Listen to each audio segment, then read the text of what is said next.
What's up, guys? Welcome to Nintendo Pow Block, episode 138. I'm one of your hosts, Corey Dirrig, and alongside me, as always, is Eddie Fresh. Ooh, we got a good 2019 coming. Woo! Hi, everybody. That's Eddie V, Edward Varnell. Over here is the wise Wisconsinite, Jesse Douglas. How's it going, guys? Trying to stay alive and awake. Yeah. I'm wearing the same clothes I wore during the stream last night. That's a shame. It's alright. I just been so busy today that I went to bed right after, or a little bit after the stream, and then my kids woke me up 4 hours later, and then I had all this stuff to do, and I just haven't. I'll probably finally change into some different clothes right before bed for tomorrow. It's alright. So, yeah, I mean, last night was fun. For those who don't know, we're recording a tad early this week, just because, the weekend's coming up and the holidays and stuff, and we're trying to get stuff out of the way. And last night, we're recording this on Friday, so if anything happens over the weekend, like a Metroid Prime trilogy announcement that we didn't get last night. We'll discuss that. I know. So we're going to do the show a little bit different.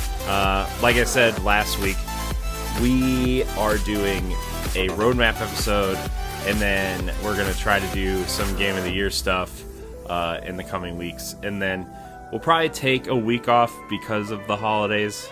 Everybody's busy and everything, and then come back with a strong episode in 2019. But for now, we are going to... The way the show this week's going to be structured... I'm all thrown off because I've restructured the show, and now my brain hurts. We're going to answer the questions and give away Let's Go, Pokemon Let's Go. And we're going to choose our winner first. And then we're going to talk a little bit about the Game Awards, which happened Thursday. And we had live streamed. If you want to check out our live stream and watch along, you can check out the 4-hour video on youtube.com/ngrradio and ngrradio.com and twitch.tv/ngrradio as an archive video. It was a good time. I think it was the first time we all did something together. Yes. Except for Matt, who is doing our community Game of the Year stuff. So those are going to be some fun episodes. It's going to be... It's going to be a little bit like Giant Bomb, where, how they put, 4-hour episodes up every year for Game of the Year stuff. So far the first community episode is, I think it's about 2 hours long. So. Oh, wow. And then Matt's doing another one, and then we're doing our category Game of the Year stuff this weekend. And then next week, we're trying to double up on shows the next couple weeks so we don't miss a week. So. Oh, wow. It's a lot of work going on here, but it's all right. Everybody will have a couple weeks off, enjoy the holidays. So, but basically, what we're doing tonight, we're going to answer the questions and give away Pokemon Let's Go.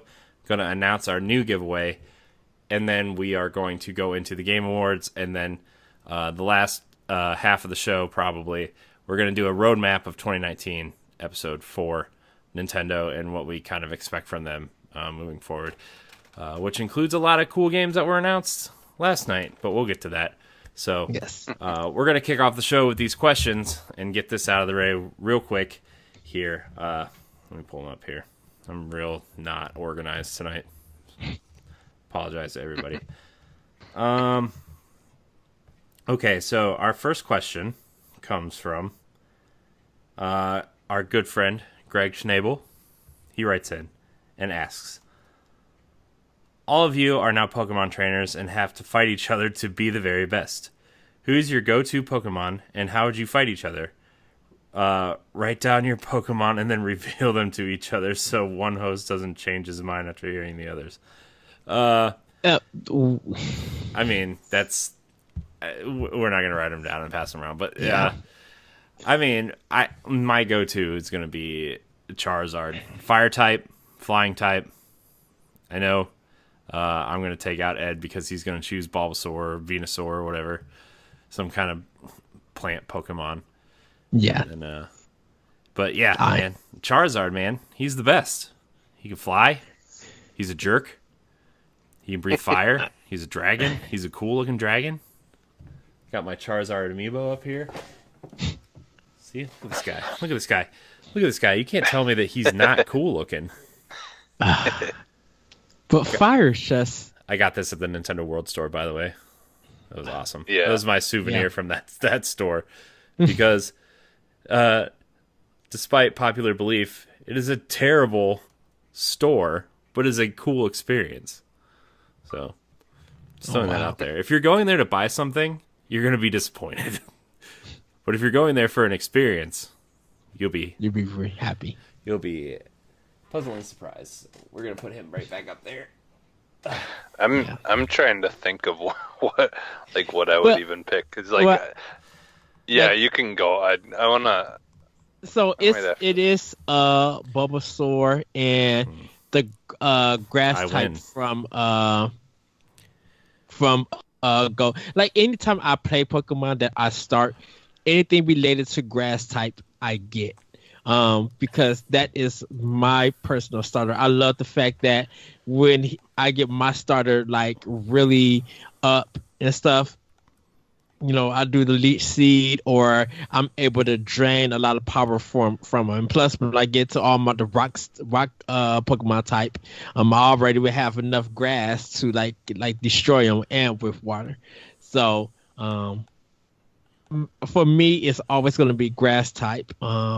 Regardless of what game it is, I'm always going to go with grass types. But yeah, Bulbasaur would be my first one. I do want to say that in Pokemon Silver, I did start with Chikorita, the grass type, instead of Cyndaquil, because I thought Cyndaquil looked stupid.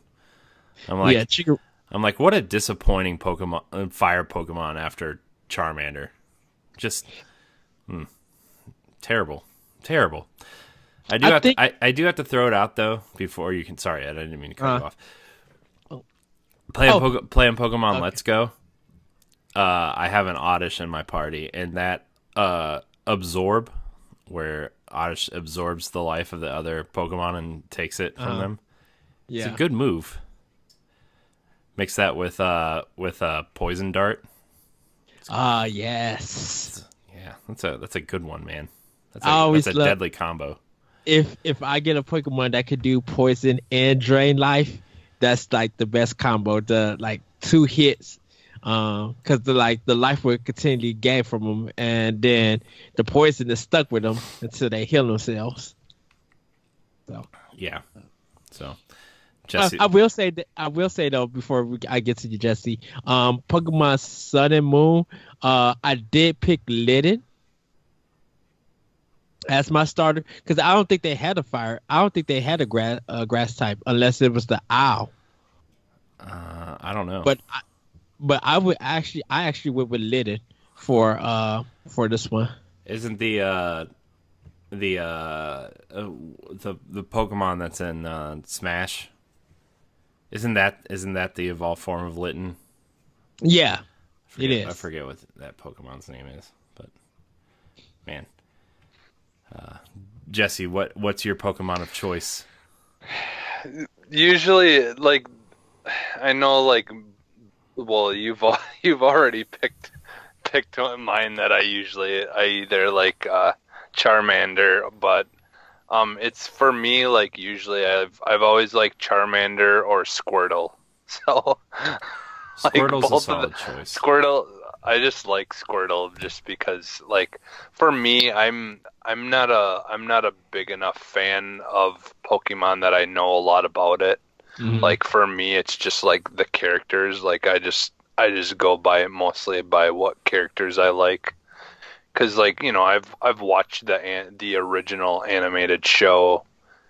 Like, I didn't really watch it religiously or anything, but like, if did. it was on and I caught it, I would try to watch it. But yeah, like, for me, honestly, like, once I get Pokemon Go, this will pretty much be, I think, the first, like, regular Pokemon game that I'll probably play, like, through, because, like, I've played some of the other games, but I never really got any of the games for Game Boy or any of that stuff.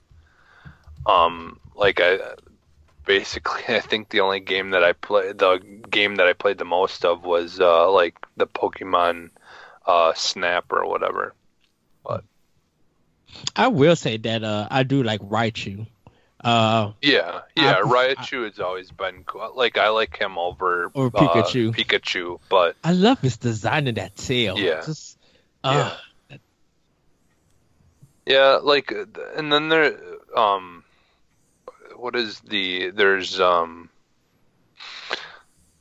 what's his name, the one that with the spoons. I've always liked him too. Is it Psyduck is not him. No, I not know- Are you talking about Abra and Yeah. Kadabra and Yeah. Alakazam? Yeah, Alakazam or whatever is the He one used to that I like. always His main Kazam. form. The best He Shaq, always- the best acting Shaq's ever done was in Kazam. He always ran away from me. I'm like, get back here.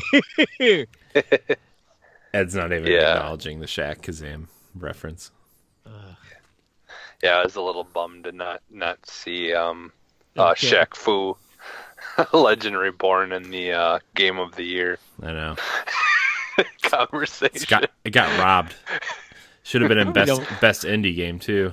No. Got Let's robbed. move on. Robbed, I say. Best Best narrative. soundtrack.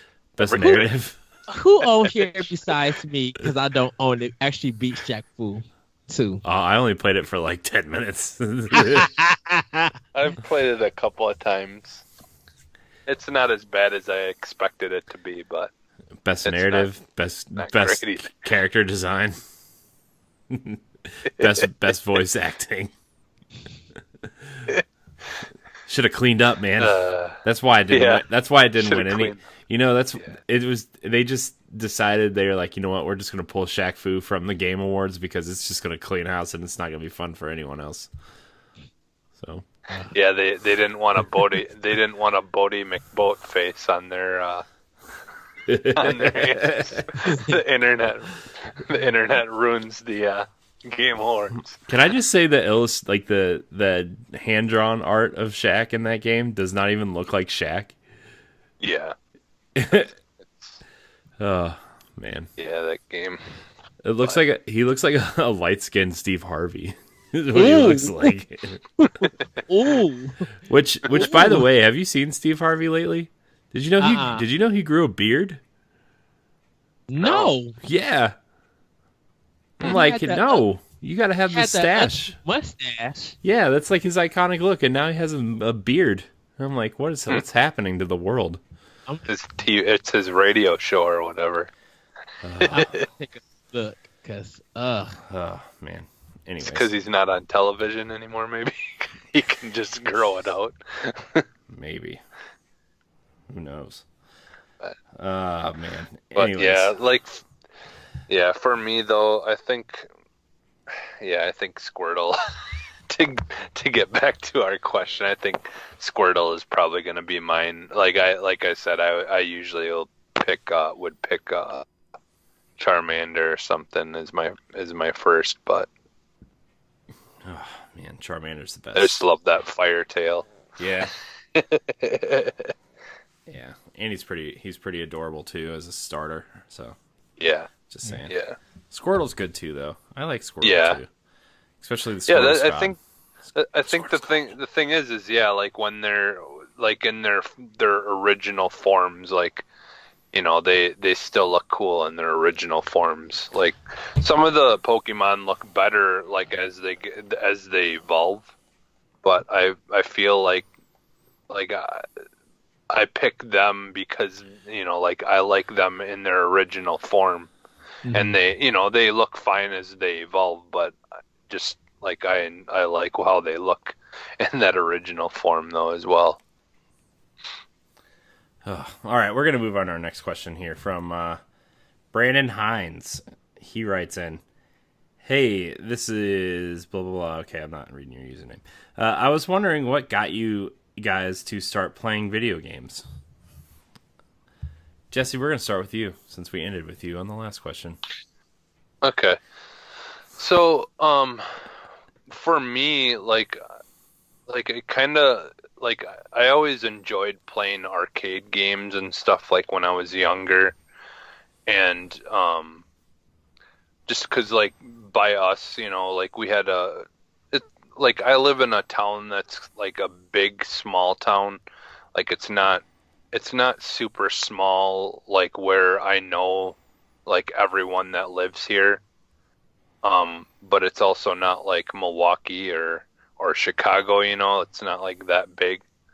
But we've just always had some really neat little places around here that had like either arcades or like we had a local guy that had a game rental place, and it was like amazing. Like he had this big like it was two levels. Like you had a downstairs where you had a whole big massive arcade in the basement, and then on the upstairs he had all the different systems and games and stuff that you could rent. And so like I don't know, I've just always kind of in this area like been lucky, and I've had a lot of exposure to games. But for me, like what really got me into it, like as far as like console gaming and gaming at home, is when I was younger, my grandpa had gotten a box with a couple of Ataris in it, and I believe a Master System was in it. Or well, the Master System I got later, but at first it was an Atari and the original Pong set up, with the little base that held the two paddles with the dial on it, and so I had played that, and he had given me one of the Ataris that I could take home, and then we had one of them and ColecoVision at my grandparents' house. And so like I basically lived at my grandparents' house when I was little, like anytime we had time off. So when I was there, like I would be playing games a lot. And so basically like ultimately it's my grandparents that got me into games, like for the most part. 'Cause like my grandma at one point bought the original Game Boy and had that there with a couple of games for us kids to play when we came to visit. So like, going to my grandparents' house was basically like going to like my own personal arcade where they just had a whole bunch of games that we could play whenever we were visiting and stuff. So that's basically what got me into gaming is playing those Atari and stuff like in the ColecoVision. Like I loved Popeye for ColecoVision, that original one that you could eventually get on the NES too, but I originally played it on ColecoVision and in the arcade actually. I was at a Ronald McDonald Inn because my sister had to go to the hospital to get something to do with her tonsils. I think she had to get like a surgery done because it was like blocking her windpipe, so she was having a hard time breathing. And they at the Ronald McDonald Inn they had Popeye arcade there, so I was like playing that, and it was like one of those arcades where they had all the systems rigged where all you had to do is just press start. You didn't actually have to put money in it. So yeah, like I've just always been exposed to video games like since I was really little. So like ultimately my grandparents and stuff are basically who got me into games. Nice. And then eventually PC games too. My grandparents got me into those as well. Nice. Ed, what about you? What got you into games? So, I've talked about this before on Pow Block. Nope. Never. But my mom and dad, they had a Atari 2600, so I would play that. But always, every time I went to the mall, I would play, go to the arcades. And when I was with my granddad, anytime we went to the laundromat, I would always ask him for 2 quarters so I could play Ninja Gaiden. And I think everybody had an NES before me, but I got it the following year because my mom, she wanted to play Mario Brothers. So it's kind of like my mom and dad, they kind of took notice of me. Definitely, always wanted to go to the arcades, always asking, like when EGM came out, always asking if I could buy it, if they could buy it for me, like this book, because it was all about video games. So kind of like, my parents seeing that I was addicted to games in a certain sense. And from there you get what you get now in a way, but that's where my origins kind of started at. And plus I have a brother, and he had the Sega stuff. So when I went Nintendo, he went Sega. So I did the Master System, I did the Genesis and Dreamcast, and he's never been out of any console.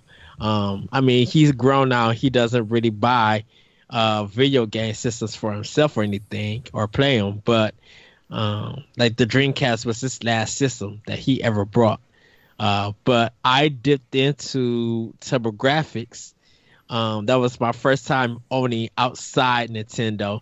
And then I ended up buying the Dreamcast. That was like my first Sega system ever. My first and only Sega system ever. And then what I have now. But yeah, back in the day, I would definitely try to get to the arcade, definitely be playing the Atari 2600, playing Nintendo and the Master System. I was a master at a lot of old retro games. Somehow I would do the cheat on Double Dragon, but I actually beat that, getting all the hearts without doing the trick. But I would play Double Dragon more on the Sega Master System than Nintendo, because it was like the arcade version. So. Oh man, I love when Ed's just like, I mastered the old games. I did. I used to play a lot of them. Rygar, Bionic Commando. Those was in the days where you didn't have that. You wish you still had the instruction booklet, but you didn't really need it because you felt like you knew what you was doing. Only 80s kids will remember. Yeah, and now people miss like manuals and stuff like that. Man. All right, I guess it's my turn now. Well, what got me started playing video games is my dad brought home an Atari 2600, and like this is the only time I've ever seen my dad play video games, right, is the Atari. And he brought it home and we would sit on the bedroom floor and play Kaboom. And I didn't really know what I was doing. Like Kaboom, for people who don't know, Kaboom is this really simple game where there's like a burglar at the top of this building, and he's sliding across the top of the building, dropping bombs off the building, and you have this little basket that the joystick controls, and you have to catch these bombs and try not to let them hit the ground. And that was like the first video game I remember playing was Kaboom, and it was, I mean, it's not a great game, but it was.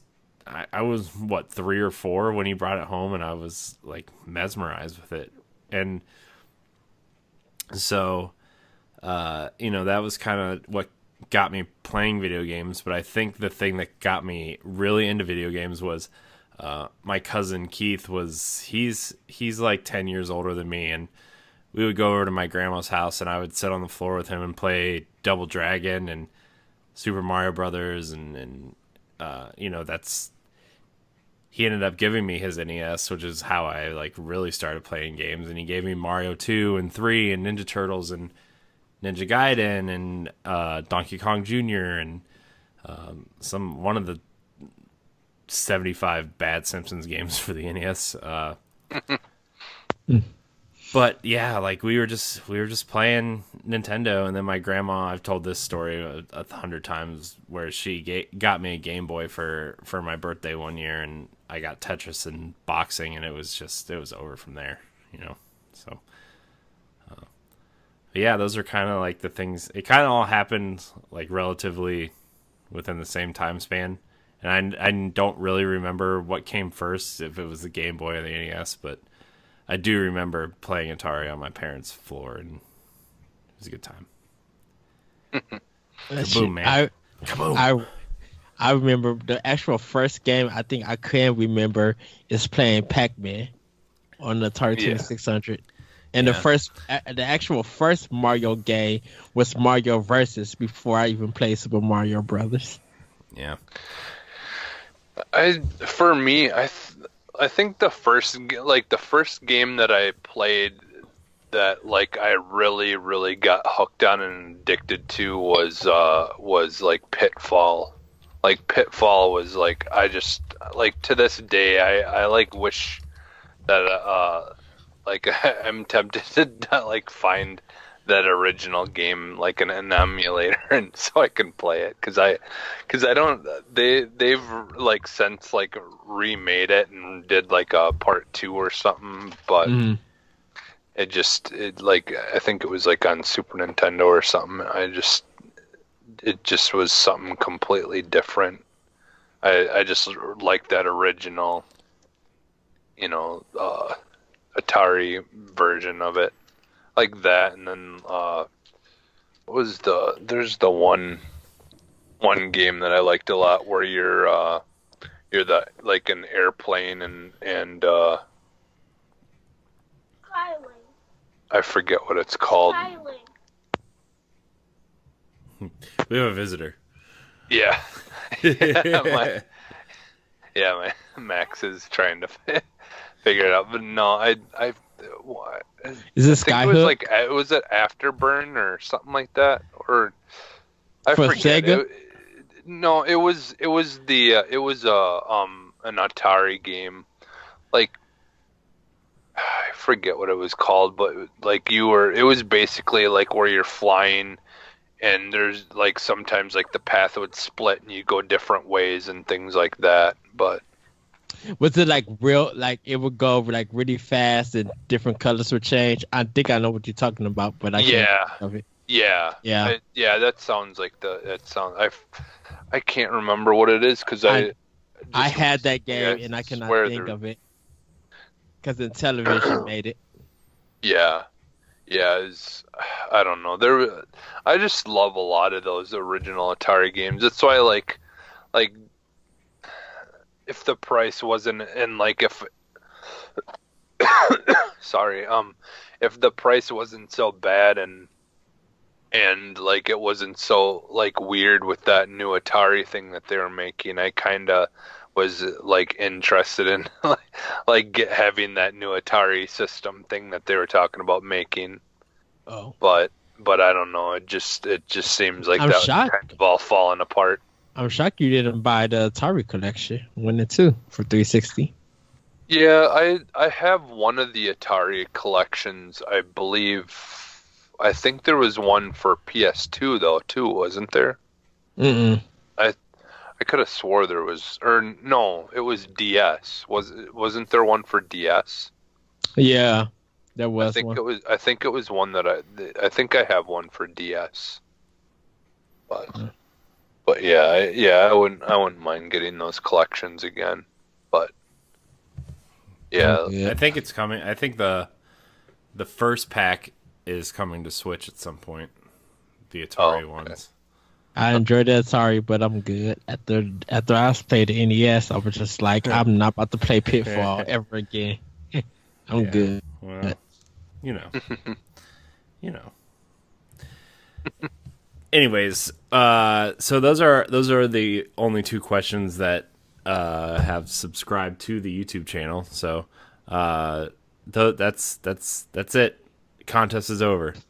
So we're gonna pick our winner from the last couple episodes here. What's your guys' favorite question from the last couple episodes for this giveaway? I'm going to go with Kathleen from last week, where she talked about Samantha. I'm sorry, Samantha Cross, where she talked about making an ultimate Nintendo console with the Wii U ports and HD upgrades and classic stuff online. I think we had a big discussion about that. And just seeing how all of that can happen on the Switch. But me and you, Corey, I think we both agreed that we won't see it now with the Switch, but maybe their next console. We just had a bigger discussion about that. Yeah, because we were talking about like how, they're still trying to figure out their online thing and what they're trying to do with their new classic setup. I keep wanting to call it Virtual Console, but they're not calling it that anymore. So like, they're still trying to figure out their online infrastructure. They're trying to figure out their kind of classic game situation, which is why I don't think we're going to see that this gen. But you give Nintendo 5 or 6 years, they come out with an iteration of the Switch or whatever their next console is. Like, I think that's when you're really going to see it. Kind of like, with the DSi and the DS, you could start downloading DSiWare games on the later iterations of the DS. I could totally see that happening at some point too with the Switch. Like, those rumors of the upgraded Switch. I know it's really just a software capability thing, but I think once they flesh out this online thing, will Super Nintendo and 64 end up coming? Like, I still think it's on a future console, to be honest with you. But don't get me wrong, I love the Switch. But yeah, I kind of like, for me it was kind of between Samantha and Casey. Those two, like, I had liked. But yeah, I think I feel like Samantha's we had quite a long conversation out of that one. Yeah. So. Yeah, I really like Samantha's too. Yeah. Well, congratulations, Samantha. You have won your copy of Let's Go Pokemon. Yeah. So I know you are a frequent listener. So when this goes up, just let me know which version you want, and we will get that copy out to you ASAP. So congratulations, Samantha. You are our winner of the Pokemon contest, and we're going to announce the next game. Ed, I'm actually have 2 cards in my hand, and I wanted it to be one thing, but then I thought it could be another thing. So I have them both written down on cards in my hand, crumpled up.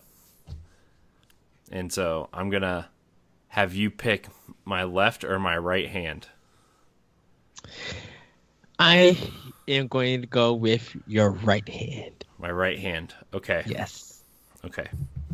Should do this. Are you ready for this, Ed? Mm-hmm. Are you ready? January's giveaway is Travis Strikes Again. No More Heroes. Nice. Yes. So, get your questions in, and we will be giving that away as well. So, what was in the other hand? Smash. Oh, okay. Which we still might. We'll do that at some point, but we're going to try to figure out this roadmap. We'll have a better idea after the next Nintendo Direct and how, the spring is going to go and whatever. Which, actually, I'm not going to lie, I've been writing down all these games. 2019 is pretty packed already, and we have no idea the new games they're announcing. So we haven't even got to the Nintendo Direct rumor yet. Yeah, I know. Let me tell you about that. So anyway, so congratulations, Samantha. Remember, our next giveaway is going to be the last week of January. So, just because we have a lot of Game of the Year stuff to get through, I don't want to waste an episode. I don't want to waste questions on an episode where we're not going to have a good amount of time to answer them. So, we're going to start fresh in January. Get us your questions, and email the show, nintendopowblock@gmail.com, and subscribe to the YouTube page. Those are the rules.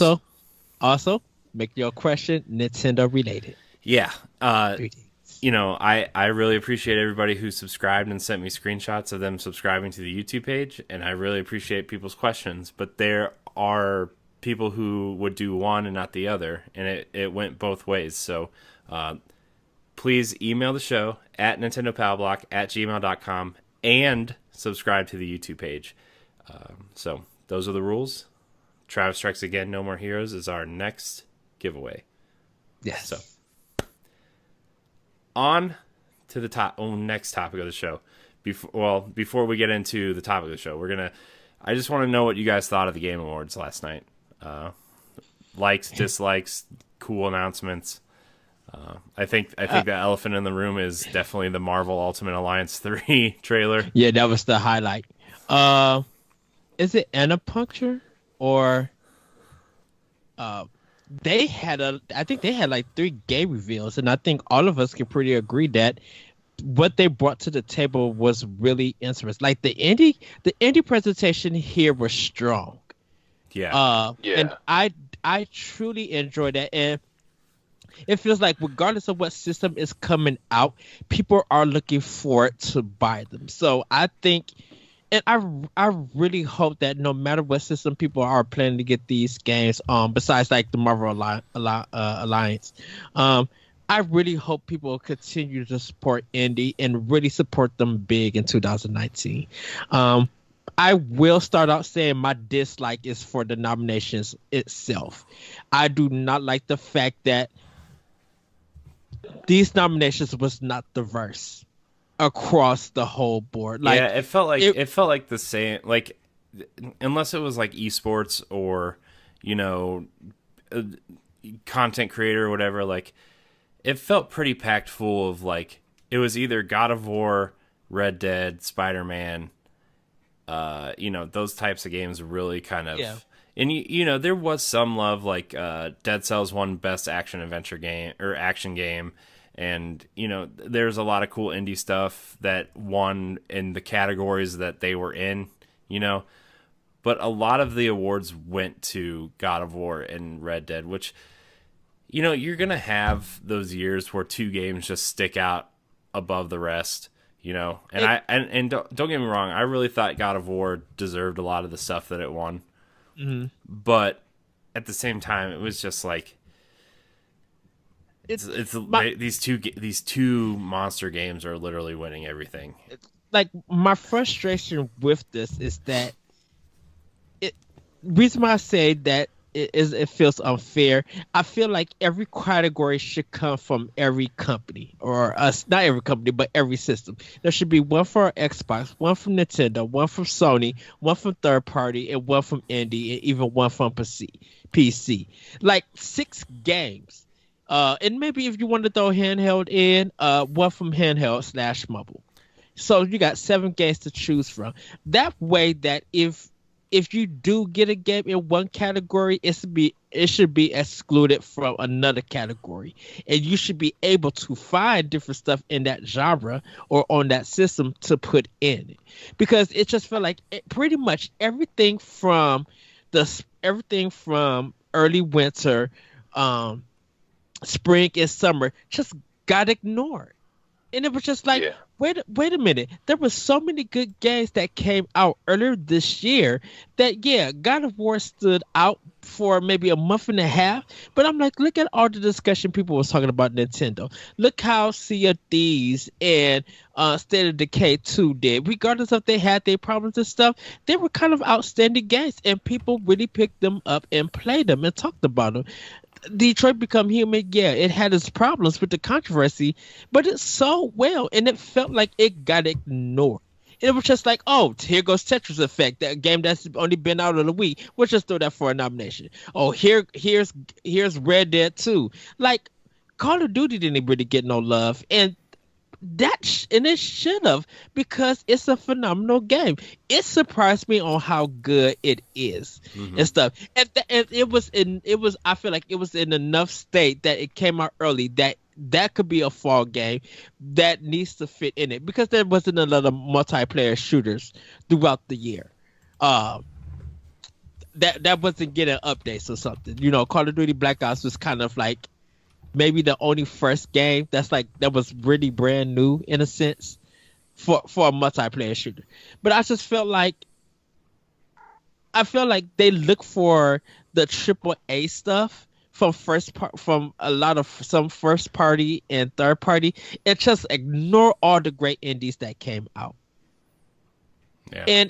And I feel like because they put this in the hands of all the journalists around just around the country and stuff, that they created the list, and we as the voters, the gamers and stuff, we were stuck with a crummy list throughout the whole thing. And I just feel like if they're going to go to the Game Awards, they need to start looking at stuff for the spring and be like, okay, what's all the spring games? What's all the summer games? What's all the fall games? Let's look at winter 2018 and how 2019 connects that. You know, they need to look at all of that before they even do the nominations and stuff. Yeah. Yeah. Well, and I think you know, like the thing is yeah, it's like I kind of listened to the one of the latest episodes of the Game Informer podcast, and they're talking about like how they're gonna be doing their Game of the Year and all that stuff. Yeah. And I really like what they're doing. Like, honestly, I think they're gonna be the better publication, the top you know, 50. Yeah, and like how they're not taking out games, they're not excluding games that are technically keep on getting renewed and redone, and you know, like the ongoing games like Siege and stuff like that. Yeah. They're still keeping games like that are you know, constantly getting updated and practically practically new games to a certain extent. Just because like they're kind of doing some similar to what we're going to be doing for ours, I feel like, where it's not going to just be like based off of, you know, like what sales and all that stuff. It's going to be based off of more of like what they felt like that personal experience. They played the most, and what they got the most joy out of. And you know, and obviously they're still going to be looking at like God of War as probably being like the Game of the Year, but they're still going to have more options for people. And you know, kind of like I feel like how we're going to have like give people things that they can hopefully maybe check out if they didn't. Like, you know, like I was saying, like for me personally, like I haven't really played Celeste, but like I feel like there were so many other good like platformer games that came out and things like that. Like I just like I'm still kind of bummed that like I feel like Lightfall didn't really get much attention at all, and I feel like it was a really good game.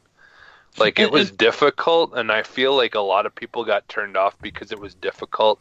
But just because it's difficult, that shouldn't take away from, you know, how good it was and what it did.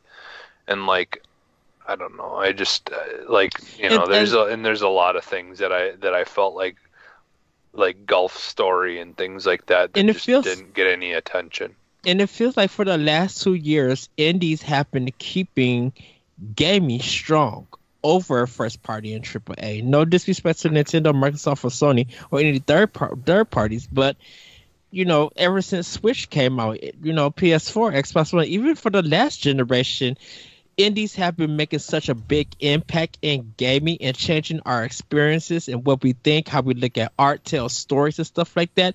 We as gamers, as a community, have been talking more about indies and been looking forward more to those games coming out, regardless if they sell well or not or what rated review they got. They have been making us more interested over something that everybody the other big party, because we know about big name games are going to do fine and well, and if it's a travesty, we'll crack jokes on it or just not ignore it all completely. But I'm like, if we play an indie game that may be broken or not, it's something new to us, and we know that we could say something about it, and if they are able to come back and make a sequel and improve on the stuff like there and make it more enjoyable, we will give them credit for it. And so I think indies for the last 2 years have been making us strong. Because at the Game Awards, I don't feel like you need an ongoing game nomination. You don't need that. For what? Yeah. It don't change the overall experience. Yeah. It like for me, yeah, like I think I lean towards like independent, indie games, like as being more important. Like, cause I like the way I look at like games, like indie games to me are like TV shows, whereas your AAA big title games are like movies. Meaning like their stories are something you want to experience, you finish it, and then you're done with it for a couple of years. Whereas the indie games, I feel like I tend to want to spend more time in the worlds and, getting to know the stories that they're telling. And, like it's just indie games just seem to be have a more like in-depth like story that you really really want to explore and learn more about, whereas like like the AAA games, they usually the story is in your face and there's you don't really need to do much to understand what the story is about. And so you finish it, you're done with it, and then you move on to something else. I think a lot of us, I think, and I would give it back to you, Jesse. I think a lot of us, when it comes to indies, we've been wanting more of their soundtracks, and we've been wanting more of. We've been looking more forward to what they're going to bring out. Mm-hmm. Yeah, I think it's like, like with a lot of things, when you get into the big productions where everything is just, like such a massive production, you kind of lose sight of like what you kind of were trying to do with telling a story in the first place. And it just like, it happens a lot with movies where you get these overproduced movies that are like they're made just for winning awards, but when it comes down to it, they just don't do the same for everyone, like story wise. It's just like, oh, they made that because they wanted to win an award. They didn't really do it for the heart and for the true like telling of the story. And like that's how I feel about like games sometimes, is where just certain games just like they mailed it in to try to win an award, but they lost sight of like trying to actually just tell the story and like try to be a story that people remember. So yeah, I don't know. Yeah.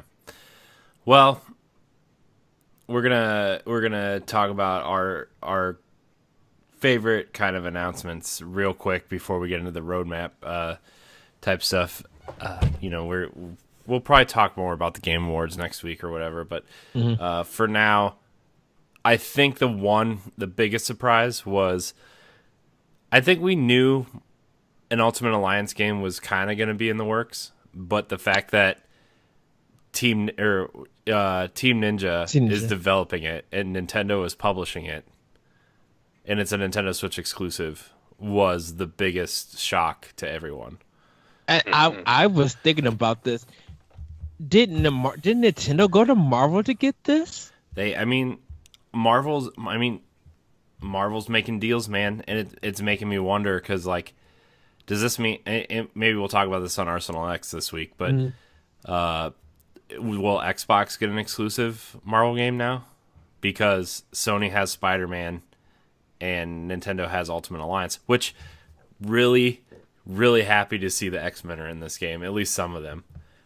I would say we won't cover it for AX this week. We'll cover it for next episode for AX because that is an interesting thing. Because I don't think it would happen, but it will. Like I said, we'll get into that next week. That's why when everybody's gonna see my reaction and hear everybody tell me Team Ninja, I'm like, you don't understand this. When has Team Ninja, Koei Tecmo have done a game like this? They've never done anything like this. No, so but what makes me excited before you move on with that thought, Ed, is like the combat's going to be really cool in this game if it feels anything like Ninja Gaiden or even Neo to an extent, right? Like a really cool combo-based, team-based action RPG. It's going to be awesome. Yeah, it's just like, to me, this is kind of a trial run. It just surprised me that Koei Team Ninja was doing it. You know, like Team Ninja doing an action RPG like this, multiplayer, local, or online co-op. Is like, when it said exclusive of Nintendo, I was just like, okay, that's more guaranteed sales for the system. Once again, Pokemon Let's Go did it. Smash has done it, and I think this game is going to do it. Yeah, yeah. I really think this game looks really cool. I was watching the trailer just to see, like, and you know, this game actually is going to fit into our roadmap nicely. Because the Avengers trailer dropped today, which you know, I still haven't seen Infinity War yet, but. I will say this, Corey. I actually at first thought it was a Telltale game, by the way that it looks. I thought it was that dumb mobile game, or they were bringing what's the fighting game, Marvel vs. Capcom, at like either Ultimate 3 or Infinite to Switch. Like that's what I thought it was at first, because it looks a lot like Ultimate or Infinite, like Marvel vs. Capcom Infinite. I thought they were bringing that to Switch. And I think they're still working on it. I think what we've seen was kind of prototype, like a beta, kind of like it's not fully developed. It's a work in progress, right? Yeah. So, I was talking to Todd Oxtra today actually, and he posted a picture of the trailer and Secret Friends Unite group, and he was like, I was like, this game looks really cool, and he was like, I thought it was that mobile fighting game, the Marvel Champions fighting game or whatever. I was like, honestly, I thought that's what it was at first too. I've never heard of that. It's like, I mean, it's the Marvel Champions fighting game on mobile. It's a free to play mobile game, and never heard of it. Didn't even know that Marvel did a mobile game. Oh, dude, there's like 45 Marvel mobile games. Like, I think there is a Ultimate Alliance style a Marvel game too on phones. Because I was thinking about, I'm like, isn't this? Because see, X-Men Legends was one of them, right? That was kind of X-Men Legends was awesome. X-Men Legends was like the prequel to Marvel Ultimate Alliance. It was like it was for I had it for GameCube, but I think it was for everything. Yeah, I have it for Xbox. I still have the original one. And see, that's what I thought it was when I was looking at it. I'm like, oh, this is like that X-Men Legends. Well, I thought somebody was also my first thought, because they showed the blue character from Guardians of the Galaxy. Yeah, I thought they were porting the Telltale. Somebody was porting the Telltale game. And that's why when I seen it, that's why I thought it was a Telltale game. And then I was like, I don't think Jeff Keighley's going to support Telltale after the way they just screwed over all their employees. And then I was like, oh, this is like a real game. And I was like, I was like, is this Crystal Dynamics Avengers game? And I was like, and then I started thinking at work today. I'm like, wait, did Nintendo Telltale have something in plan? Yeah. I kind of would have been like, what in the world is going on? Like, I was lost. Mm-hmm. So when it did get revealed, I was just like, oh, yes, awesome. And then when y'all told me it was Koei Tecmo, I was just like, wait, what?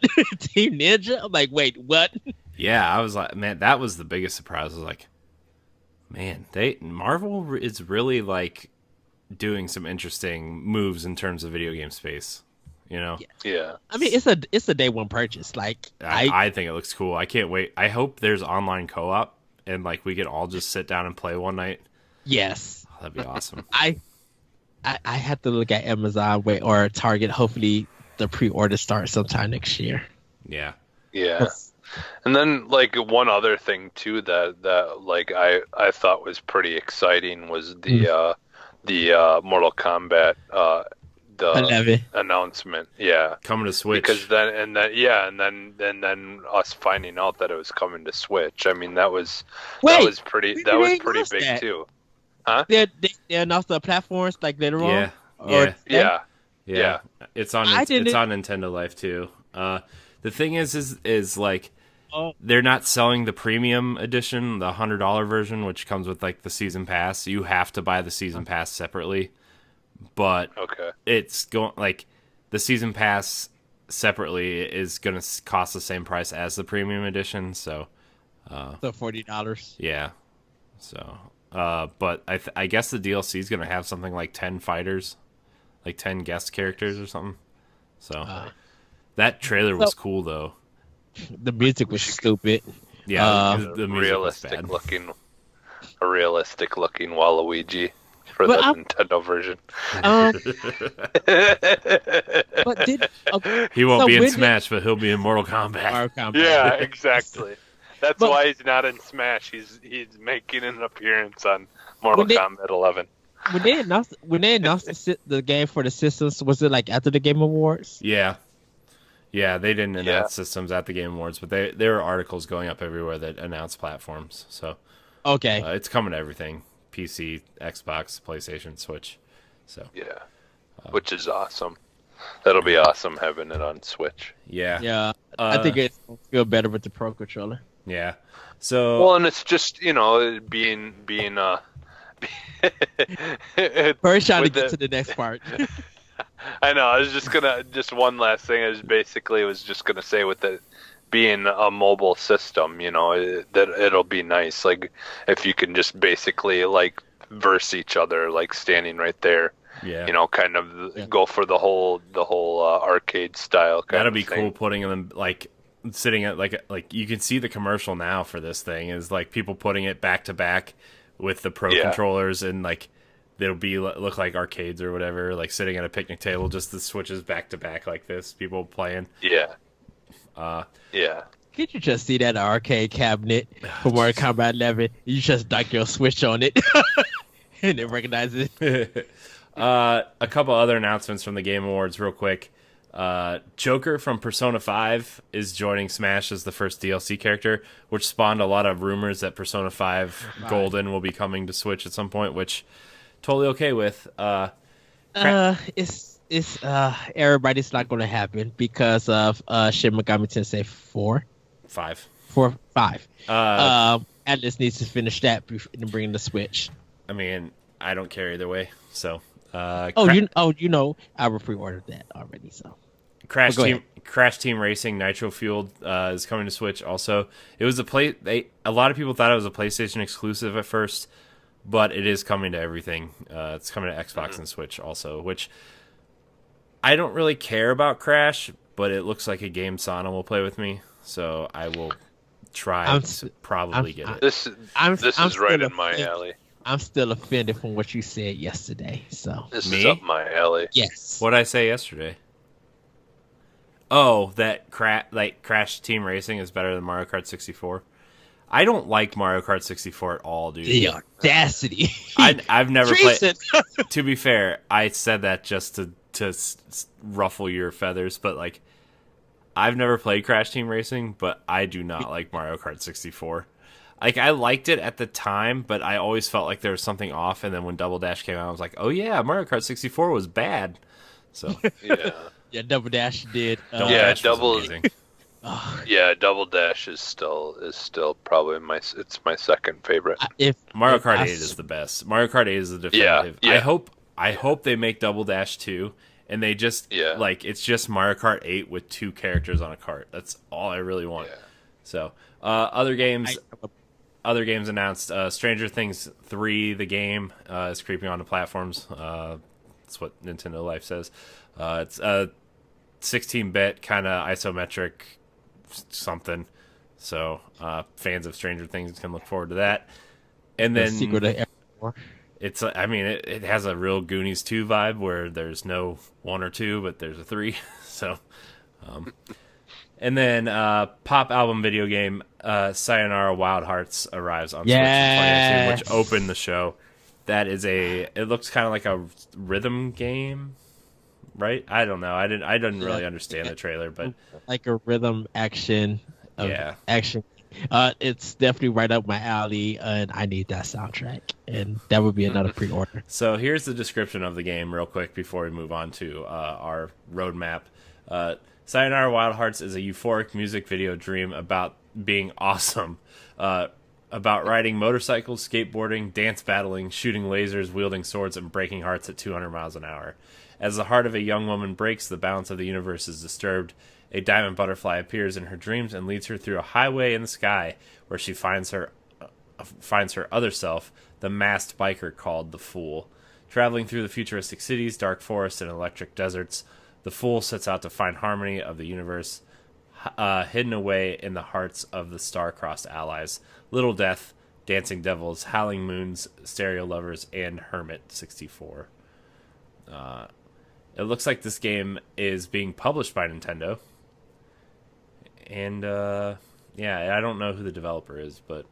That's why I think Puncture, I think they was the one that... Simon Cole or something like that is developing it. Yeah, it looks cool. Like, I want to see more of it, and since it's published by Nintendo, I'll probably buy it. Like, I just found out Nintendo is coming out with a semi-pseudo sequel to Wii Fit on January 4th, which we'll talk about. Wait, what? Oh, nice. It's called Fitness Boxing. So, The heck and did this the come Wii Fit trainer is definitely on the box. So, Oh, that's interesting. but so yeah, Game Awards, it was cool. Way too long, I thought, but I thought the announcements were definitely the highlight of the show. A lot of cool indie games. Yeah, we're gonna. And if you were like me though, and didn't get it spoiled, I was excited to see Far Cry. I know we're not probably getting that on Switch, but Yeah, that definitely, looked really cool. yeah, definitely. I mean, I'm sure we'll talk a little bit about it on Arsenal X, but it definitely looks like it's out Far Cry and outraging Rage 2 at the same time. Yeah. So, yeah, that looks really cool. So we're going to get into our roadmap here. We did promise you guys a roadmap episode. I sent you guys in the chat the current calendar for Nintendo Switch and then games that have been announced but not dated. So, and as you can see, Switch's 2019 is already super packed. Now, I did not include the Ultimate Switch game that comes out very soon, and I'm not talking about Smash Brothers. I'm talking about Roller Coaster Tycoon Adventures, which comes out on December 13th. Thanks, Mom. She bought it for me as an early Christmas gift. I'm very excited. But, you know, January... Wait, they got dated? Yeah, it comes out next week. But how the heck did I miss that? I don't know, Ed. You miss a lot of things. And then you bring up things that nobody else even knows about. And then it's just... Your brain is backwards, man. Backwards, man. Walk backwards fast as you can. Is it all digital or is it a physical? Nope, there's a physical copy. It's for pre-order on Amazon and it's $49.99. I'll wait for you to talk about it first before I go and spend my money. Oh, it's a 10. It's yeah, a perfect 10. I don't even have to open the box. Perfect 10. Look, you already know that I'll be at Target. Yeah, I got that Roller Coaster Tycoon for Switch. It's almost as good as Shaq Fu Legend Reborn. Let's get on to this roadmap of Nintendo. All right, so January is actually pretty packed. Fitness Boxing by Nintendo is the first game coming out. It's interesting. I think it's using the arms mechanics in a workout style game.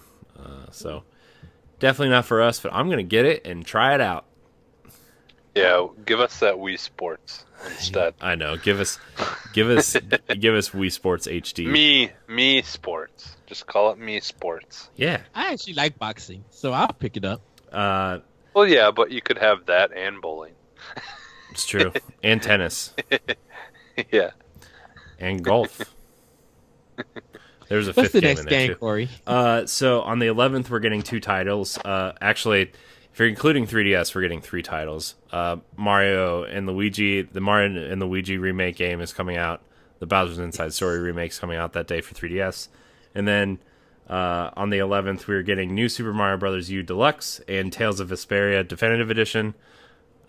So those games are both very good. Yeah, I can't wait for Super Mario. I know that game's amazing.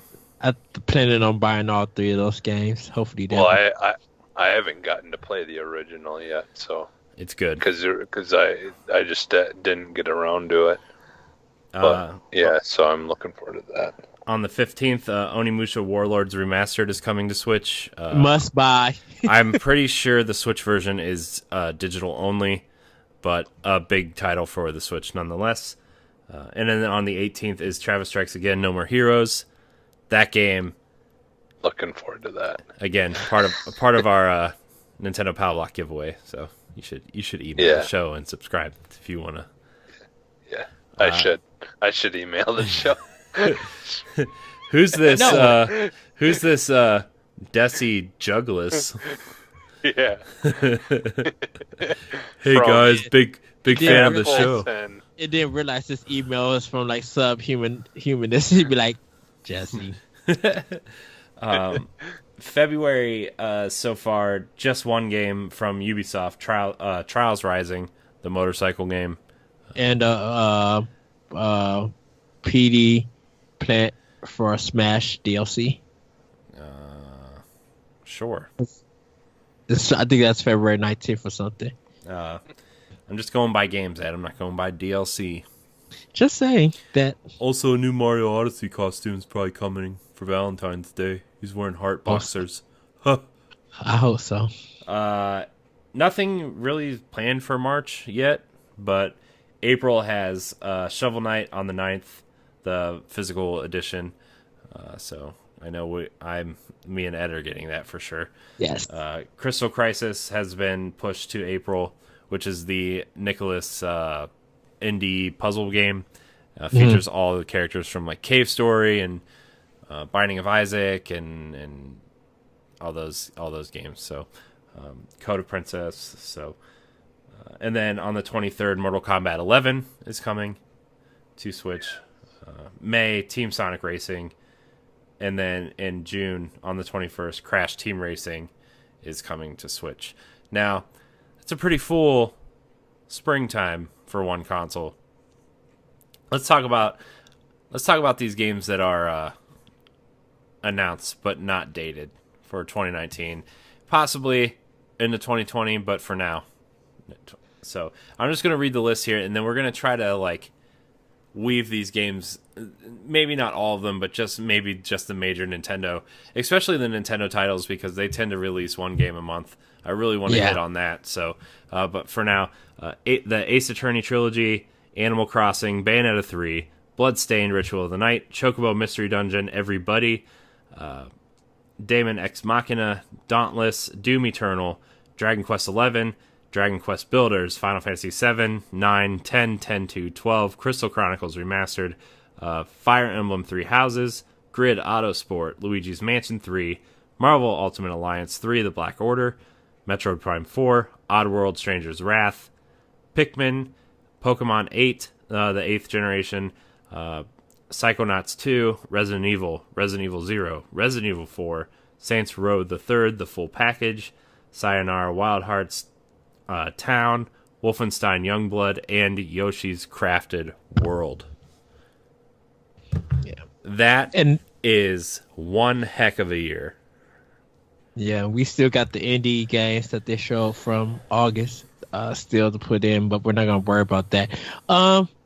If we're focusing straight on Nintendo games, we definitely have Yoshi's Crafted World, Luigi's Mansion, Pikmin might be Animal Crossing, Pokemon. Pikmin might be shown at E3 this year. So I hope so. Probably, yeah, they should be ready for Pikmin for 2020. I think that game is ready for a reveal. Where's my Pikmin 3 HD for Switch before Pikmin 4 comes out? Bayonetta 3. I think Nintendo is really believing in Daemon X Machina, so I think I will probably want to throw that on there. Leading everything, I think it's going to be Yoshi Woolly World in March, and then Pokemon 8 is going to be the last in it. You don't think Nintendo's going to try to release anything in February? I don't think they need to because of how packed it is. I think but Nintendo doesn't really care. I mean, look, they released Kirby in March last year, and March was pretty packed last year, and April. Yeah, so. but I think March is kind of it was like very laxed because people was really gearing up. You know, they was focusing on Kirby, but also focusing on Labo and focusing on God of War for Sony, like for gamers in that perspective. Yeah. And then I think just in the springtime, that's like a real chill period. You know, Yoshi's Crafted World only really have to go up against the Division 2. So people could get both games and it wouldn't be a problem. Where I feel like in February, it'll belong to some indies, but February is kind of belonging to Microsoft and Sony. Oh, and Days Gone. Yoshi's Crafted World will have to compete with. But I think for a game like Crafted World, it fits that spring setting. So I think they could go off from there. And definitely if they're going to add some more Nintendo Labo stuff to that. Mm-hmm. I think for right now, you know, even if you look at the Shovel Knight Treasure Trove collection, how that needs to be by itself. You said April, so that's good that like really no big Nintendo stuff is on there because that Shovel Knight will be able to move into May if they want to do another Nintendo game, which I think if you look at it, I think Daemon X Machina would be a good time for will be a good thing for maybe May. Yeah, I still think.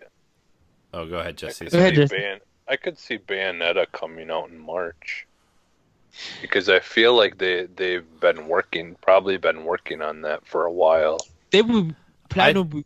The only thing is, I think we would have seen something by now. Yeah. In terms of like gameplay and stuff. Although I mean, if we do get a direct this month yet, that's true because the Bayonetta collection. I mean, I know those games were done, but it was announced in December and released in February. So, I mean, Nintendo's been having a habit of doing that, like Mario Tennis and a couple other games. They've done that. So, I would actually think Animal Crossing might be after New Super Mario Brothers. Obviously, I think Animal Crossing would be the next kind of bigger release. Title. Just because I could see that coming in June. Just because I think they want people to experience all the seasons in one year, the first year, you know. Yeah. If not, like maybe not like March, but maybe April or May, towards the end of spring.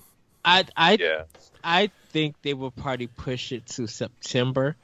Because it really depends on what they do with the Nintendo Direct for Animal Crossing, and definitely how they're going to connect that with Pocket Camp. So I I feel like probably September would be a good time. If not, they definitely have to have that game out before Christmas. I kind of do agree with you, Jesse, having it out in June. But if I was Nintendo, I would push it to July.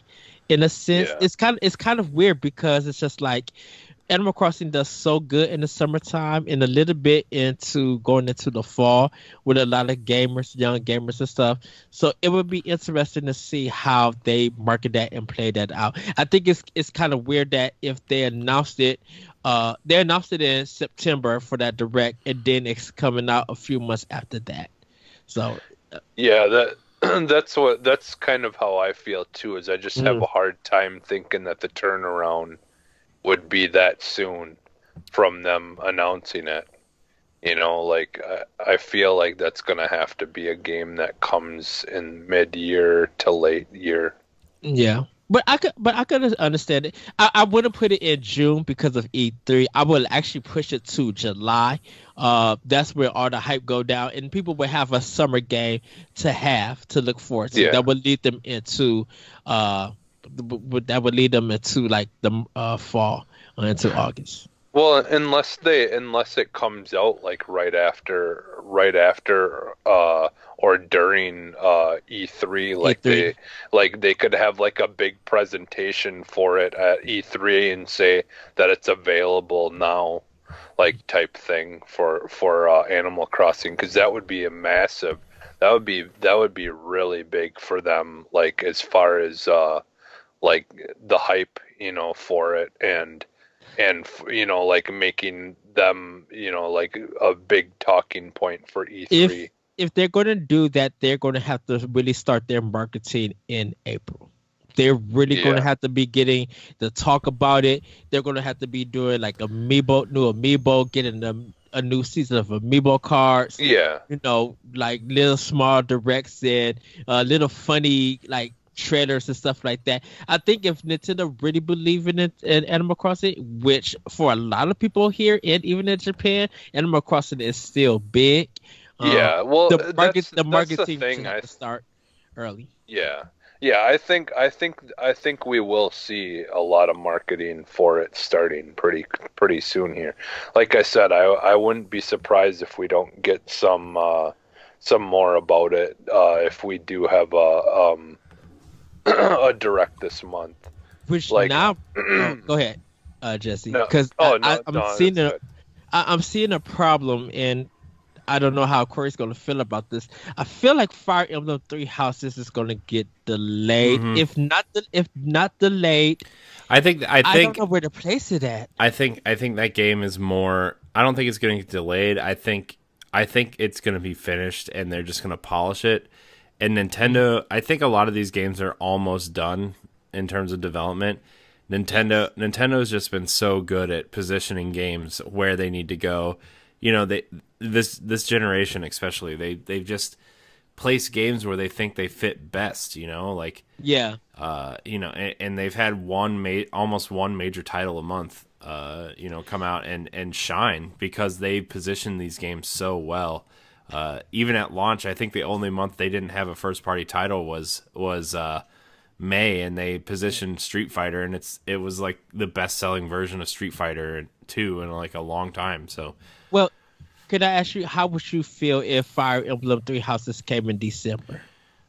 I mean, honestly, that's a game that sounds like a December title to me, just because like February and May has passed, because that's the time that those.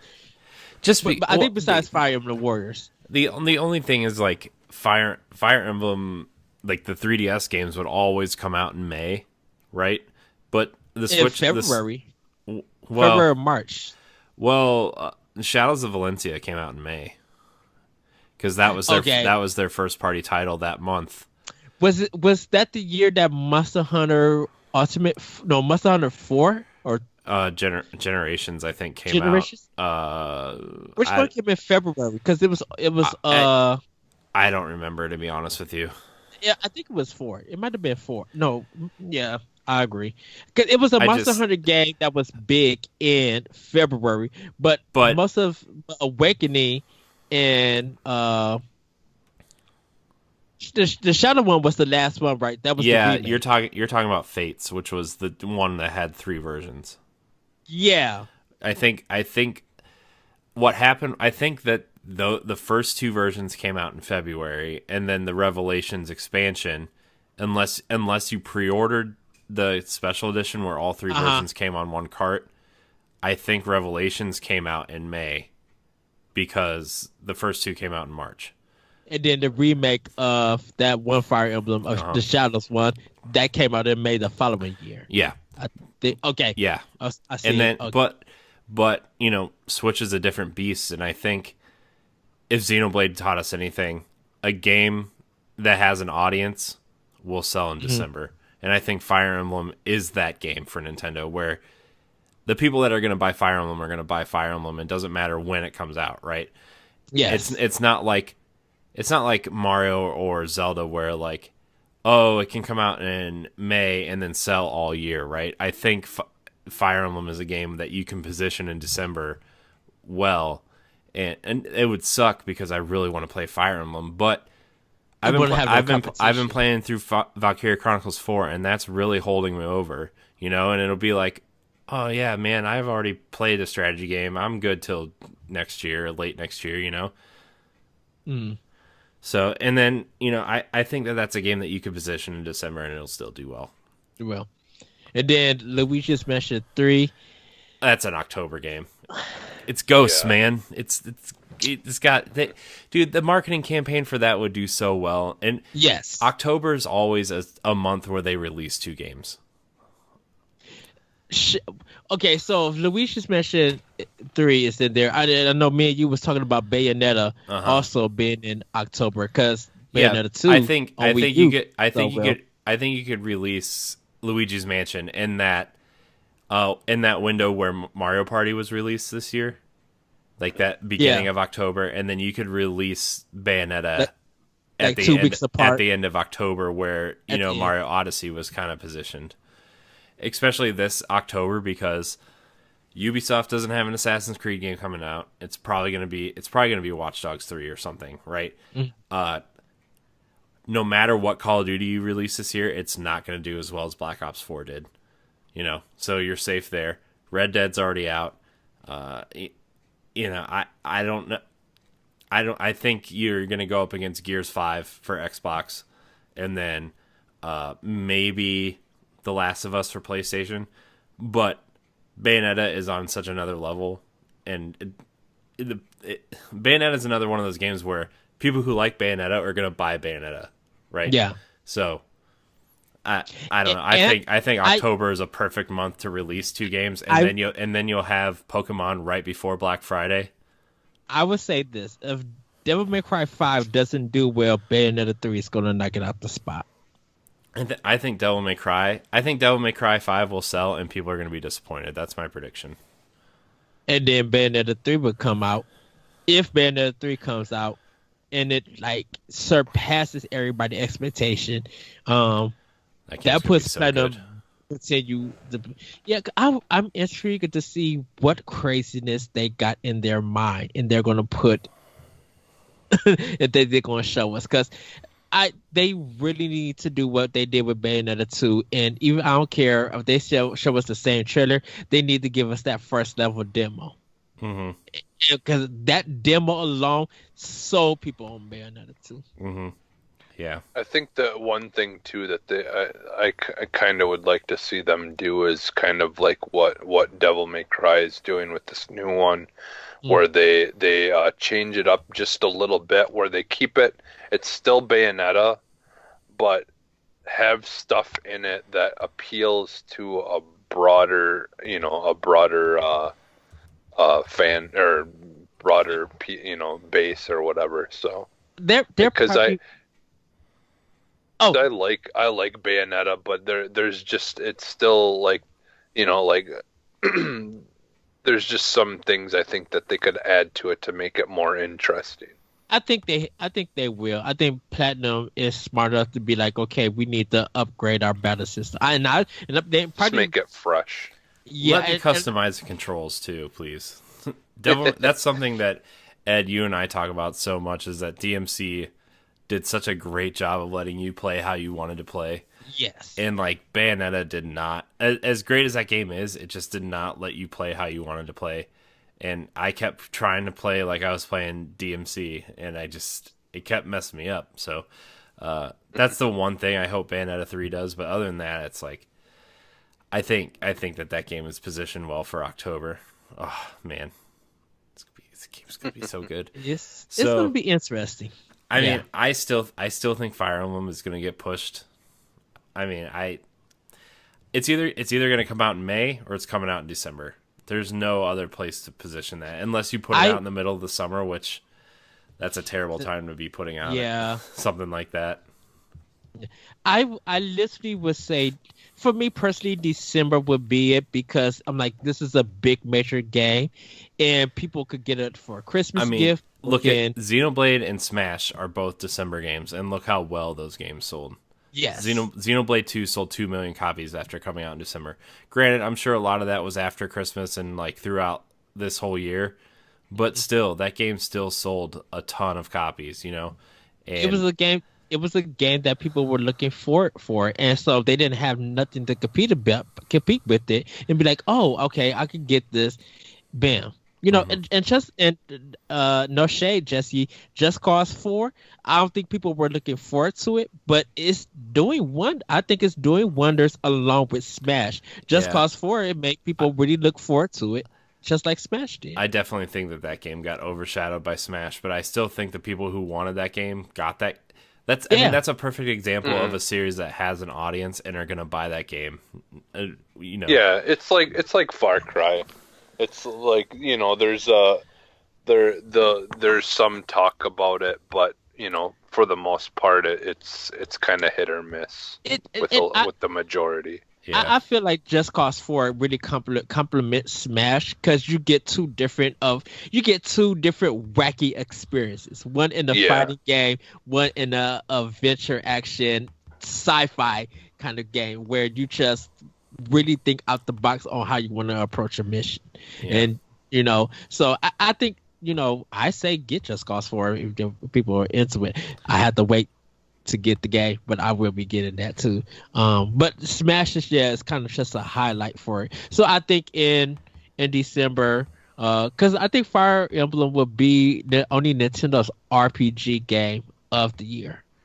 Do you guys think Yoshi's gonna be a summer game? I think that game's coming out real soon. I think it's March. Maybe March. I think it's gonna be February or March. I think they're gonna position that where Kirby was this year, like mid-March. Okay. Just kind of Just because like I know March is super crowded for like mature games, quote unquote, like Anthem, Crackdown, Metro. There's something else coming out on February 15th too that was just announced at the Game Awards. I forget what it is, but there's no like kids games, quote unquote, and Yoshi will fit that. Yeah. Is Metro's coming out in February, or did they get it comes out on the same day as Anthem? Okay. So February or March. I don't know why I think it's gonna be March, but and I think March is perfect because the other like I said earlier, the other two big games is gonna be the Division 2 and Days Gone. So you do got something at least for Xbox, you got something exclusive for PlayStation, and then you have exclusive something for Nintendo. So all three platforms, if you're a multi-platform owner, you have 3 games to look forward to in March. Yeah, and we don't really have anything that's for sure for March yet. for Nintendo, so I could see that. Yeah, but like Corey said, like also February, we really don't have anything in February for Switch either. So it's either February or March. Yeah, that I could see it coming. Yeah, and I agree. I agree with you, Corey, with Metroid Prime 4 being delayed to 2020. I think unless the next direct announces Metroid Prime Trilogy for like April or May, kind of sitting where Donkey Kong sat this year. Yeah, Metroid is not coming out in 2019. Well, Well, I think if we do get it in 2019, it's going to be in the Pokemon Let's Go or the Smash, What, Metroid Prime? slot. Yeah, Metroid Prime 4. Well, Like it would be like right before the holiday. not really. Because Pokemon is going to definitely be in November. Pokemon just sells too well in November. Yeah, I mean, I think anytime there's a Pokemon game, that Pokemon just solidifies November. Now, that doesn't mean Nintendo won't put out 2 games in November, Yeah. but they're not going to put Metroid up against Pokemon, right? They're not going to sabotage their own first party. If they put Metroid anywhere, like if Metroid Prime 4 did come out, I think September is a nice sweet spot for that. I was about to say that too. That to me, that may be the only choice. Yeah, because you get it out before all the big fall games. The only other shooter coming out around then is probably a Destiny expansion, right? And the only other games that people are buying are going to either be sports games or I mean this year what came out in September, Spider-Man and Tomb Raider. Yeah. I think, right? Were the September games. So like, Yes. I mean, unless Sony has an exclusive coming out around then, like The Last of Us or Dreams or something, like if Metroid Prime came out this year, I think September is the spot you put it in. I'm boggling in my head how would that work because of Nintendo Direct and E3.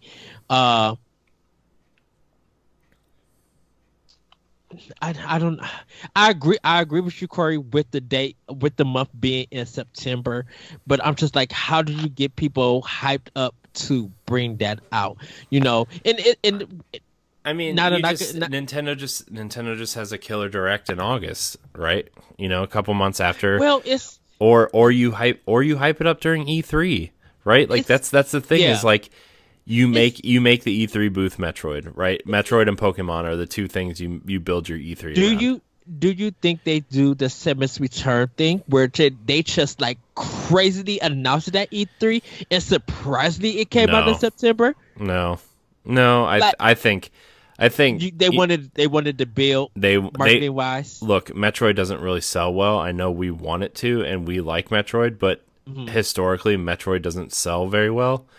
And I think they're going to want to position this. They're going to want to position this game in a month that it can thrive, and they can build hype in a small marketing window, right? And that's going to be June to September is a small enough marketing window to get people hyped, show off some gameplay trailers, and then kick off a month where there's very little going on, right? And at the rate, I mean, I'm sure we'll talk about this on Arsenal X at some point in the next couple weeks, but the way Black Armory's going, Destiny's next expansion better be doing something crazy. But yeah, I'm just thinking it from a marketing perspective. I do agree with you from doing it in September, and that's why I brought the Samus Return kind of thing, because it was just crazily announced, unexpected, and then it came out in September, which was like, oh wow, you guys just announced this, and it sold very well, and people wanted the collection and stuff. So if we're adding the Metroid Prime trilogy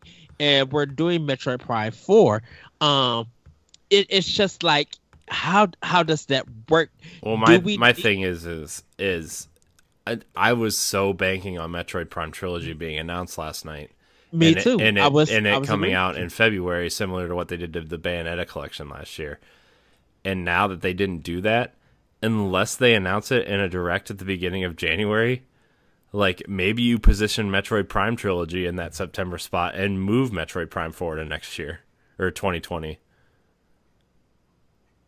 Because you're not gonna want to release all 4 games in one year. People are gonna be so burned out, and it's like, I don't know. Maybe that's what you do. You make E3 all about Metroid, and you position Metroid Prime Trilogy.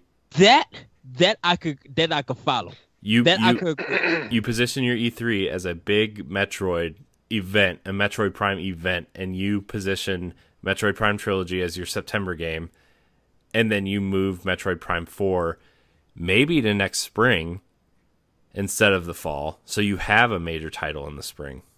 And you still could do Treehouse Live through the 3 days, but like each time they do they say Metroid Prime 4 for like maybe the final day, but drip free 1, 2, 3, and I even add or you even open or close a direct with Metroid. You announce the Metroid Prime trilogy at the beginning of the direct, and then you end it with a gameplay trailer for Metroid Prime 4. Metroid Prime 4, yeah.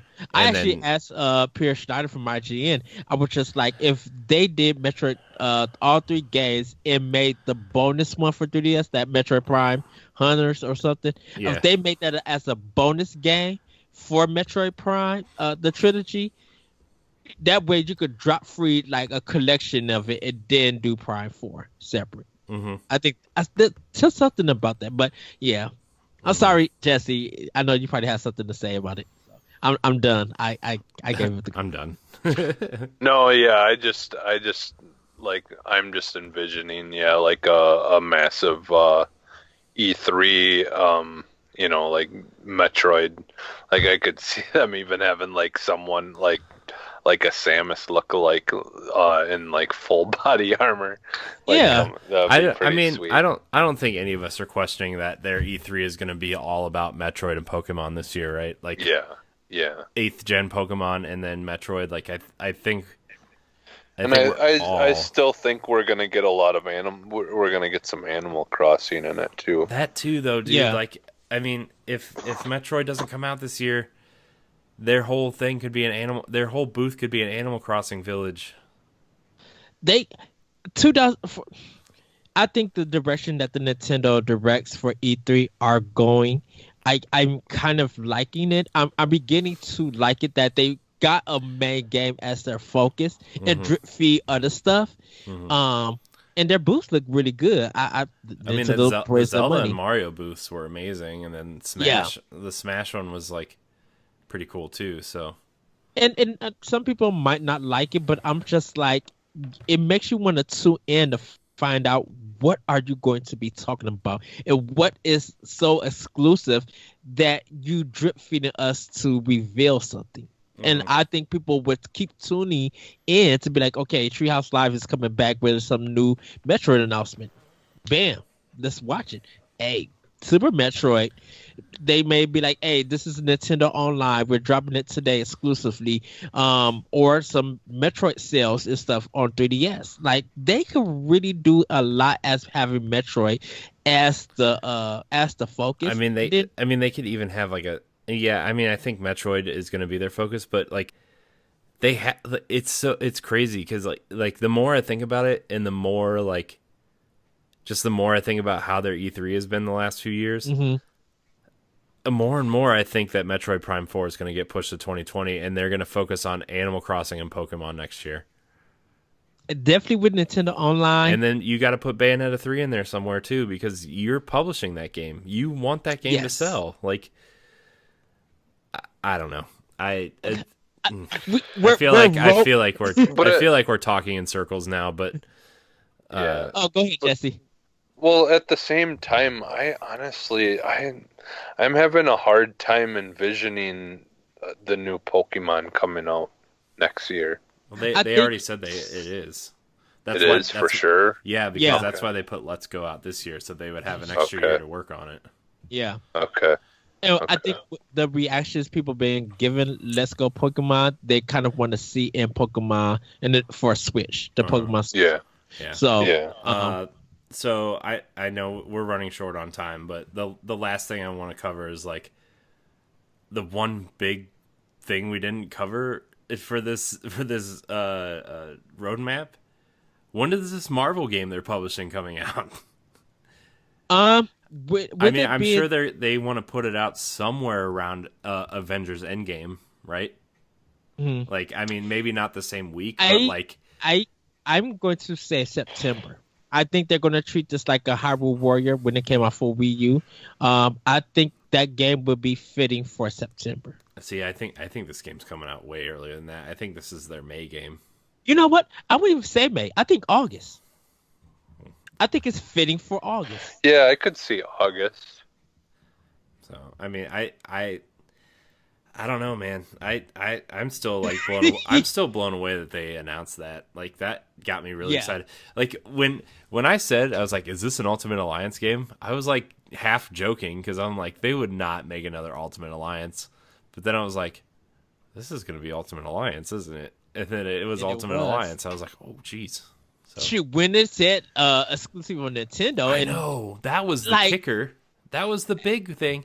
And like, we discussed this on the live stream last night, but like, I think Nintendo's getting Ultimate Alliance because that Avengers game there's no way that game is going to be running on Switch.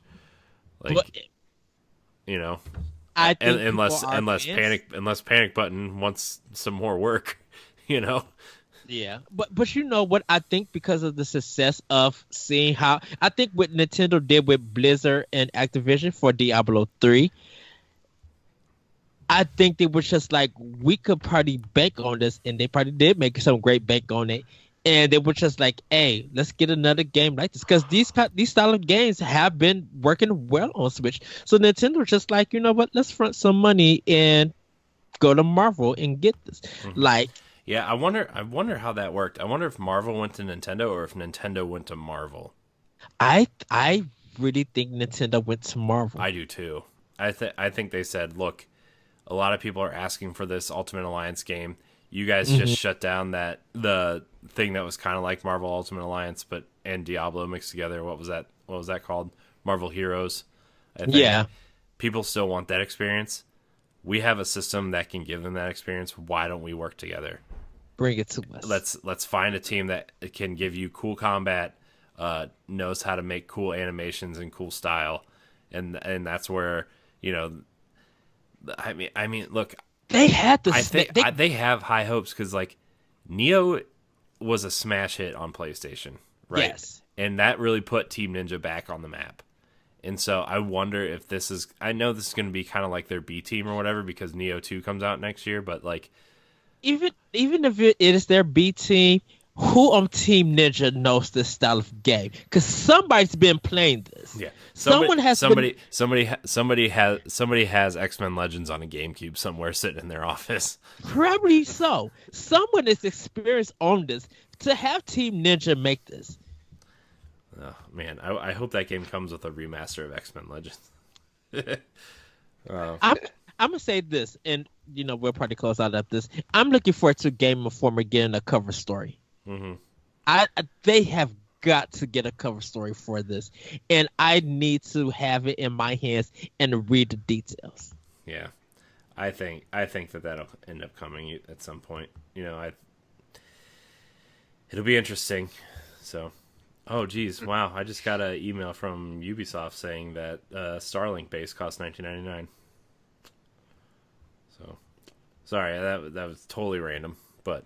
Remember how I kept emailing them and whatever? I was like, man, it would probably cost more to send that base in than to just buy a new one. But anyways, I should have just returned it and got a new one. Whatever. Anyways, anything else we want to say about this roadmap before we close out the show? I said enough. Yeah. I think we're good. Yeah. So I mean, dude, Nintendo's got a huge year and they haven't even announced everything yet. So. Yeah, and the way that it looks, I think Nintendo and Microsoft is going to now after this roadmap with Nintendo. I think Nintendo and Microsoft is going to dominate 2019. I'm sorry, Sony. Nintendo just came in. I mean, Sony's got one bullet in their gun next year, and that's The Last of Us Part 2. And nobody believes you that it's not going to sell well. I think it's going to sell a ton of copies just because Well, if it's the only game that Sony's got, it's got to sell well because what else? They've technically got 5 games, major first party games, and then they've got Medieval, the Medieval remaster, and then I'm sure they've got unannounced stuff, but like Days Gone, Dreams, Last of Us, Ghost of Tsushima, which I think is a 2020 game. And then Death Stranding, which I think is a generation straddling game. So So Man, maybe Sony don't need 2020. I mean 2019. So I mean, I don't really think Sony has anything to prove the rest of this generation. They've made their mark. The PlayStation 4 is a hit. That's debatable. And me and the guys at NGP will probably go at it for that one. But I mean, statistics and sales numbers and units sold don't lie. So I'm gonna go ahead and say that you're wrong on this one, but the comments. Yes, statistics and numbers are always 87 good. million units in 5 years is nothing to sneeze at. So Yeah, but but what, Ed? You know what? We're gonna end the episode before this argument starts running around in circles itself. So, anyways, that's why I say NGP. this is why you're on a Nintendo show, not the PlayStation show. This is why we don't do the PlayStation show anymore. That is true. Anyways, this has been Nintendo Pow Block. Thank you for joining us for this odd yet productive roadmap show. Hope you guys enjoyed the Game Awards. Hope you guys were surprised by some of the announcements. Leave a comment below. Let us know what you thought of the announcements. And, I don't encourage people to leave comments below the videos like I think I should. So leave a comment. Let us know what you think. Let us know what you think about Metroid. When is there going to be an HD collection? Is Metroid Prime 4 going to come out next year? Just let us know what you think. Do you think 2019 is a strong year for Nintendo? I think we all think it's a strong year. So, you can find Nintendo Pow Block every Tuesday at 7 a.m. on your podcast service of choice. You can follow us on Twitter and Instagram at Nintendo_P-Block. You can find all of our content on our YouTube page. Like, subscribe, and share. Enter our contests by emailing us a question for Question Block and subscribing to the YouTube page.